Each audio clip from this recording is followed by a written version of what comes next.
Welcome to a healthy living video blog at workoutmaster.com. This is Ruben. And this is Aram. Today we have another exciting episode for you. I find it's an exceptionally important one. We're going to talk about polyunsaturated fats, otherwise known as PUFA. P-U-F-A. PUFA. Let's tear this one apart. Let's PUFA it. PUFAs are quite a controversial issue because as we've gathered more information and we look into those studies that have been done in the past and in present times, you come to realize that, polyunsaturated fatty acids, they're pretty much everywhere in our food supply. Yeah. You walk through a supermarket and it will be difficult, you'll be hard pressed to actually walk through the aisles and find some type of edible food, of course, that does not contain any type of polyunsaturated fatty acids.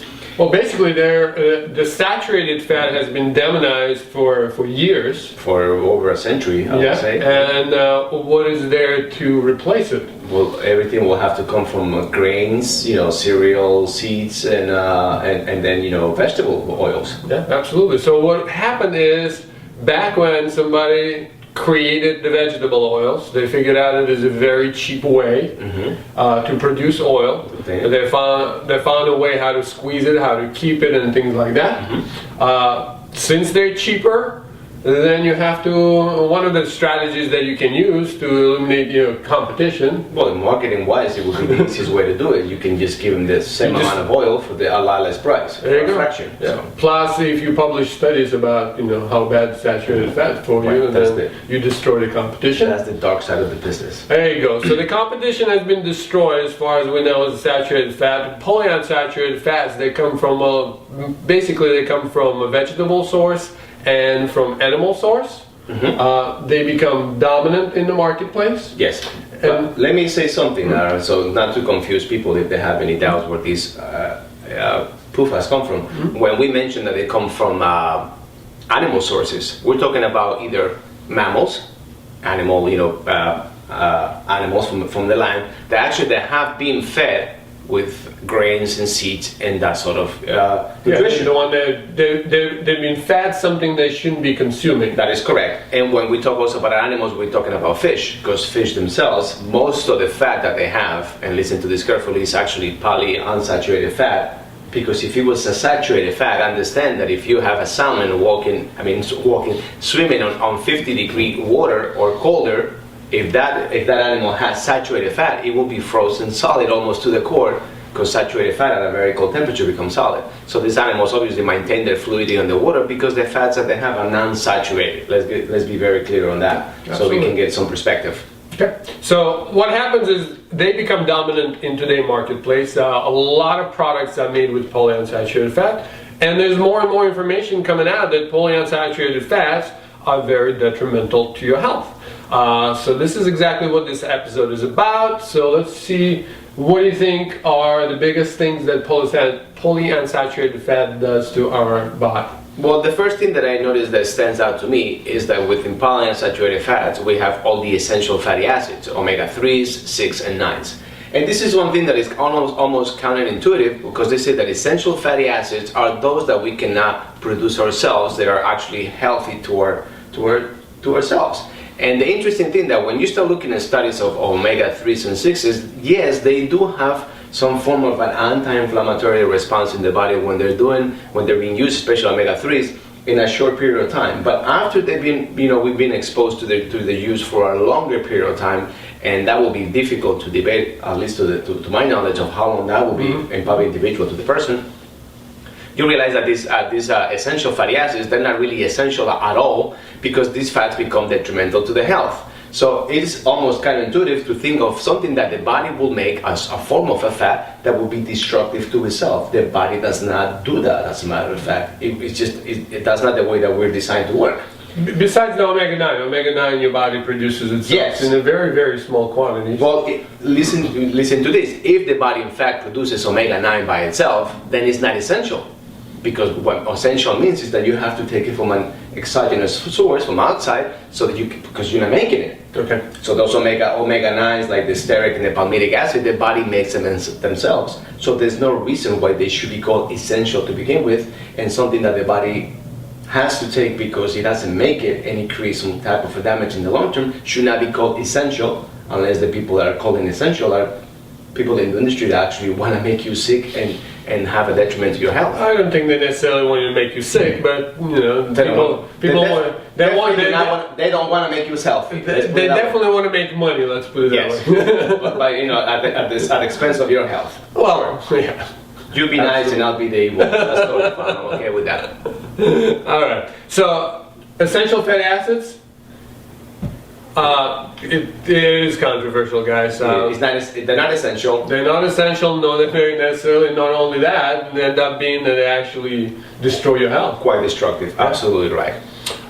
So let's see what is it exactly a destruction is. Well, I think that the first thing that comes to mind by reading and doing a lot of research and following the research of other scientists is that they Ray Peat and other people. Yes, absolutely. Yes. Mm-hmm. Ray Peat has to be mentioned for sure. Is that a lot of these fatty acids, they actually inhibit proteolytic action.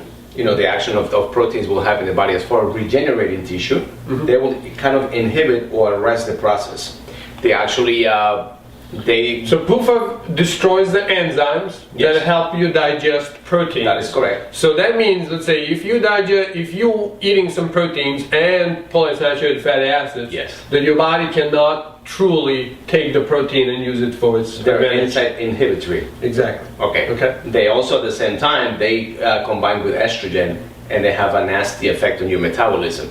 Okay. Within the endocell, they have one particular reaction that they do, but actually they almost prevent the cell from making energy by keeping the sugar unavailable to the cell. The cell begins to starve. They begin to gather, to retain water. The cell becomes waterlogged, and there you begin a whole new process of destruction of the cells. Which ultimately basically creates a lot of water retention, it creates obesity, and most importantly, it creates aging. Right. Believe it or not. So there's a bunch of actions going on at the same time together with the PUFAs, which is they raise your cortisol and adrenaline, then that triggers the estrogen has all the side effects, and you create a mishmash of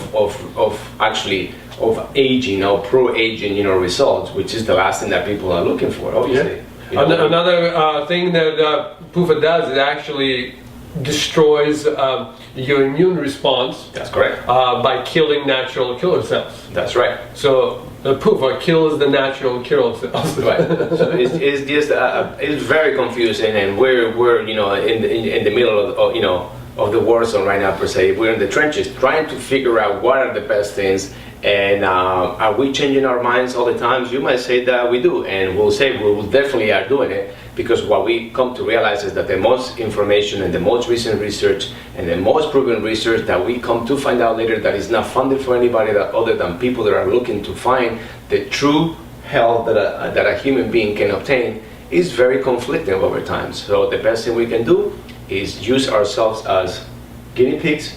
Mm-hmm. And tell you what the results are. Yeah, and a lot of times you would want to see what kind of results are accomplished with following certain protocols. So if you follow a protocol and it gives you good results, then it's like almost emptying yourself out, letting some new information come in, digest it, and make sure that it actually works. Yeah. So if it works better than information you had before, guess what? It is a pretty good information. Yes. Is there anything that you want to add to that? No, I just want to make sure that people know where the polyunsaturated fatty acids come from. So it's most of your vegetable oils. Yeah. Definitely, we don't recommend to use any vegetable oils. No, we ever recommend using any vegetable oils. I think the oils that we, which do come from vegetable oil or not, whoever you want to look at it. For example, olive oil happens to be a monosaturated fat. Mm-hmm. Coconut oil, palm kernel oil, those comes from a saturated fat. They have about 1 to 2% of polyunsaturated fat, which makes it a very beneficial ratio per se, because there's rarely any polyunsaturated fatty acids. And the interesting thing that if you find that in your diet there's going to be some intake of polyunsaturated fats because for whatever reason you cannot avoid it, the best thing to do is to combine it with the right amount of saturated fat that can inhibit the process of those PUFAs having a negative effect on the body. So the saturated fats are coconut oil, butter, those are good ones. Exactly. Yeah. So and another thing is any kind of greens or above ground vegetables, they're very high in grains, PUFAs. so everything has a lot of PUFA. Right. Yeah. Where they're below ground vegetables, they're lower in saturated fat. lower in PUFAs, and they're actually at the same time they're high on starch. So you have to learn to combine them right. Okay. So guys, if you have any questions, if you're confused in any way, so do we. Welcome to the world. We're not that confused, but yes. Make sure that you ask questions. We'll be happy to reply. If you're interested in kind of research that we use to provide this information, we'll be happy to guide you. A lot of it comes from our Ray Pete. Right. Thank you for watching this, and remember, if you stay away from PUFA, then your future looks better already. Thank you very much for watching. And until the next time.